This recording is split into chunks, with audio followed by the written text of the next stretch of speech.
હરણી lake zone દુર્ઘટના મામલે press conference. વડોદરાના હરણી મોટનાથ લેક ઝોન ખાતે દુઃખદ બનાવ બન્યો હતો. 12 બાળકો અને 2 શિક્ષકોના મૃત્યુ થયા હતા. ગઈકાલે 3 આરોપીની ધરપકડ કરવામાં આવી હતી. વડોદરા હરણી તળાવ દુર્ઘટનામાં 12 માસૂમ બાળક અને 2 શિક્ષકોએ જીવ ગુમાવ્યા છે. ત્યારે આ મામલે વડોદરા ક્રાઇમ બ્રાન્ચે 3 શખ્સની અટકાયત કરી છે. આ દુર્ઘટનામાં જવાબદાર મુખ્ય કોન્ટ્રાક્ટર પરેશ શાહ ફરાર હોવાનું સામે આવ્યું છે. ત્યારે હવે આ મામલે મેસર્સ કોટિયા પ્રોજેક્ટના સંચાલક વિરુદ્ધમાં હરણી પોલીસ મથકમાં ફરિયાદ નોંધાઈ છે. હરણી બોટ દુર્ઘટના અંગે વડોદરા શહેર પોલીસ કમિશનર અનુપમસિંહ ગહેલોતે પ્રેસ કોન્ફરન્સ કરી હતી. આ પ્રેસ કોન્ફરન્સમાં તેઓએ જણાવ્યું હતું કે આ દુર્ઘટનાની સારી રીતે તપાસ થાય તે માટે એસઆઈટી ટીમની રચના કરવામાં આવી છે. હજુ પણ આ દુર્ઘટના અંગે તપાસ ચાલી રહી છે અને પોલીસની ટીમ દ્વારા કરાર અને કાગળોની વિગતો મેળવવામાં આવી રહી છે. તેમાં કંપનીના 15 લોકો વચ્ચે પાર્ટનરશિપ છે. પાર્ટનરોએ ટકાવારી પ્રમાણે શેર વહેંચી લીધા હતા. કંપનીના 3 ડાયરેક્ટરોની પોલીસે ધરપકડ કરી છે. કુલ 6 આરોપીઓની ધરપકડ કરી.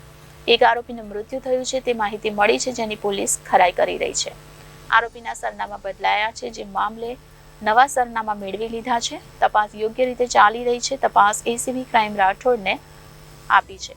11 લોકોની અંતિમ વિધિ પૂરી થઈ છે. 3 લોકોના મૃતદેહ કોલ્ડ સ્ટોરેજમાં રાખવામાં આવ્યા છે.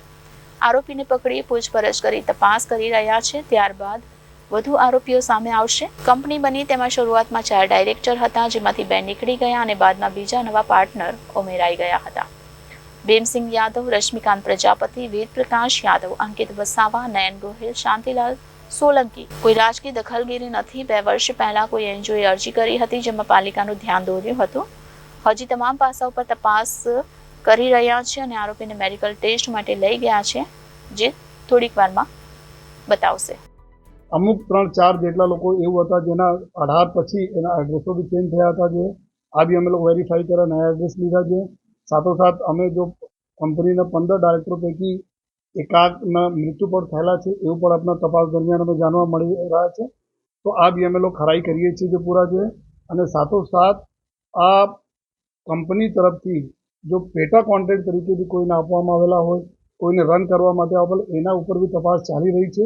એના બી કોર્પોરેશનના મદદ લઈને કે આ લોકો જો ત્યાં રન કોણ કરતા હતા, બોટ ક્યાંથી આવી હતી, કોણ એના ઓપરેટ કરતા હતા અને શું આ લોકો સબલેટિંગ જો રીતે કરી આમાં કોણ હતા એના બી ચાલુ છે. આ નામો સિવાય એફઆઈઆરમાં કુલ 18 નામો છે અને એના સિવાય તપાસ દરમિયાન જે નીકળે તે આ પ્રકારના જો એમાં પૂરી અમારી ઇન્કવાયરી જો ઇન્વેસ્ટિગેશન ચાલુ છે.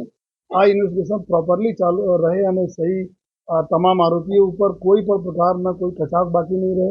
નામદાર કોર્ટમાં એના બરાબર એના ઉપર જે પુરાવા અમે પેશ કરી શકીએ એના હિસાબથી આ તપાસ જે એસીપી ક્રાઇમ બ્રાન્ચ મિસ્ટર રાઠોડને આપવામાં આવી છે અને એના માટે એક એસઆઈટીની રચના કરવામાં આવી છે, જેમાં additional CP Shri Manoj Namaji, 2 DCP અને ક્રાઇમ બ્રાન્ચના પીઆઈ અને લોકલ પીઆઈ એના સાથે અલગ અલગ જો સિલેક્ટ કરીને જે ટીમ આ લોકો બનાવે એના કરવામાં આવી છે.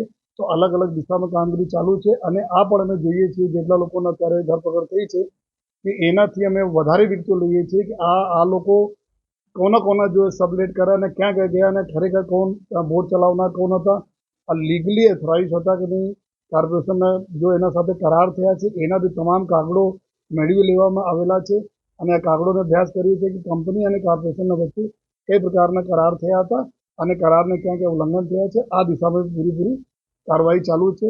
બનાવ બહુ દુઃખદ છે અને અત્યાર સુધી બનાવમાં કુલ 14 પૈકી 11 લોકોના અંતિમ વિધિ પૂરી થઈ ગઈ છે. 3માં અત્યારે કોલ્ડ સ્ટોરેજમાં બોડી રાખવામાં આવી છે. એના સગા સંબંધીઓ બહાર ગામ છે. જ્યારે આવી જશે ત્યારે જ આના બી અંતિમ વિધિ થશે છે અને આ બધાને અમે એશ્યોર પણ કરીએ છીએ અને સરકારશ્રીની જે સૂચના છે કે કોઈ પણ પ્રકારના કોઈ પણ જો ગુનેગારના છોડવામાં આવશે નહીં. આ જો તપાસ અમે જો એક્ઝિક્યુટિવ એન્જિનિયર અને કાર્યપાલક ઇજનેર છે, જો આ બધા જો કોર્પોરેશનના આ જો વિંગ છે એના વિંગના જોવે છે તો અત્યારે ફરિયાદ આપી તમે ફરિયાદમાં જે રીતે બધા ક્યાં નિષ્કાળજી થઈ છે, ક્યાં સરકારશ્રીના જો ગાઈડલાઇન્સના પાલન નથી થયા છે, આ તમામને કરીને પછી જો બધા કલ્પ્રિટો નક્કી થતા રહેશે જો કે ક્યાં આવશે. તો આ મેટર એવું છે, આ મેટર ઘણી બધી સ્કૂટની એને થવાની છે.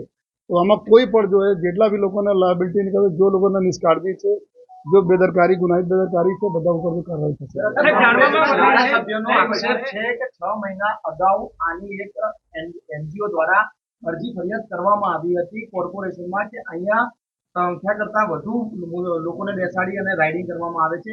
એ અંગે જો કાર્યવાહી નહીં કરી અને ભૂતકાળમાં જો આવી કોઈ અરજી થઈ હશે તો કોર્પોરેશનના સત્તાધીશ જવાબદારો આની અંદર આરોપી બનશે.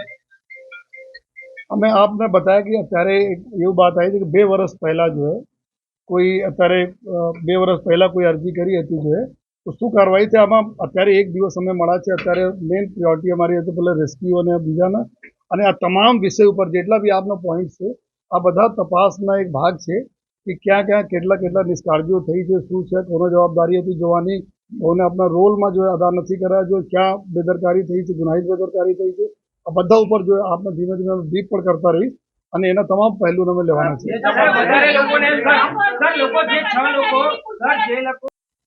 અમુક વસ્તુઓ છે કે આ લોકો અત્યારે જો વહેલી સવારે બી અમુક કલાક પહેલા અમુક લોકો પકડાયા છે, બરાબર, અને ગઈકાલે પકડાયા છે. તો આ લોકોને જો પૂછપરછ આધારે જ અમે આગળ કરીએ છીએ કામ. અત્યારે અમુક ચીજો અમે ડિસ્ક્લોઝ કરીએ તો પછી ફિર બીજા લોકો નીકળી જાય. આ એના માટે જો સરકારશ્રી તરફથી માનનીય જો કલેક્ટરશ્રીના અધ્યક્ષતામાં એક મજિસ્ટ્રેટ ઇન્કવાયરી આપવામાં આવી છે કે આ તમામ જો બીજા ડિપાર્ટમેન્ટને ક્યાં ક્યાં ખામીઓ રહી છે, ક્યાં ક્યાં છે, એના માટે એના તરફથી આ બધી કાર્યવાહી ચાલુ છે.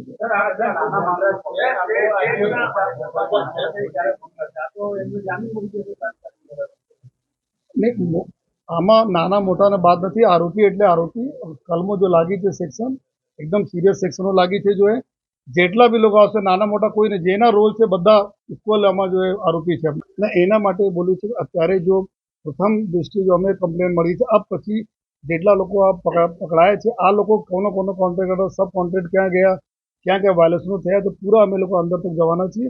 અને એના પ્રાથમિક જો અમને ઇન્ફોર્મેશન છે કે ચલાવનાર બીજા હતા, સબલેટિંગ બધી થઈ હતી. જો અલગ અલગ જગ્યાએ બોટો આવી, બોટના યાંત્રિક જો ટેસ્ટિંગ થાય છે, જો એના અલગ જોગવાઈઓ છે સરકારશ્રી, એના પાલનને ક્યાં ક્યાં ચૂકો થઈ, કોનો કરવાના હતા, કોનો નહીં કરવાના, આ બધા અમે લોકો અત્યારે કલેક્ટ કરીએ છીએ.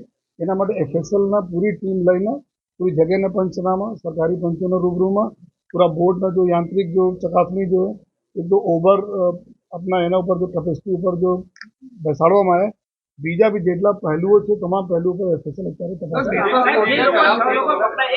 હું બધાનો જવાબ આપીશ. બધાને હું આપને પ્રેસ નોટ આ બધા પ્રેસ નોટ આપીએ છીએ. આમાં જો પાર્ટનર્સ પકડાયા છે એક ભીમસિંહ કુડિયારામ યાદવ છે જો આના પાર્ટનર છે, આજવા રોડ પર રહે છે. એક રશ્મિકાંત ચિમનભાઈ પ્રજાપતિ છે, આ નડિયાદમાં રહે છે એના પાર્ટનર. એક વેદ પ્રકાશ રામપત યાદવ છે, આ આજવા રોડ પર રહે છે. અને બાકી જો લોકો અહીંયાથી પકડાયા હતા ઓપરેટર હતા અંકિત વસાવા, નયન પ્રવીણભાઈ ગોયલ હતા, બોટ ઓપરેટર હતા, અને શાંતિલાલ ઈશ્વરભાઈ સોલંકી આ જો આપણા ત્યાં મેનેજર હતા. અને આપણે પ્રેસ નોટ અમે આપીએ છીએ, બધા રેડી છે.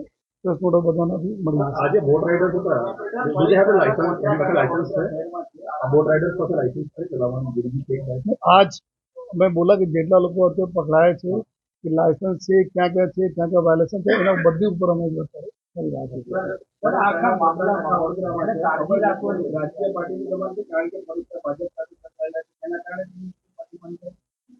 આમાં જો કમ્પ્લેન આપણને મળી છે આ બધા ઓન પેપર જે રેકોર્ડેડ લોકો છે ઓન પેપર છે. અને બીજા તપાસમાં અમે લોકો કાઢતા જઈશ કેટલા ઓર છે. અને આ જરૂરી નહીં કે 18 લોકો હોય, 18થી ઘણી બધી સંખ્યા વધી શકે છે. અને આ તપાસમાં કોઈ પણ પ્રકારના કોઈ આમાં જો અમે બતાવ્યા જે રીતે કે કોઈ કચાશ બાકી રાખવામાં નહીં આવશે, ના કોઈ સેવ શરમ રાખવામાં આવશે, ના કોઈ દબાવ નહીં. ગઈકાલે જે માનનીય મુખ્યમંત્રી સાહેબ અને હોમ મિનિસ્ટર સાહેબ આવ્યા હતા ત્યારે પણ સ્પષ્ટ સૂચના છે કે કોઈ પણ આમાં જે ખામીઓ રહેવાની જોઈએ તપાસમાં. Bureau report Janadesh news, Vadodara.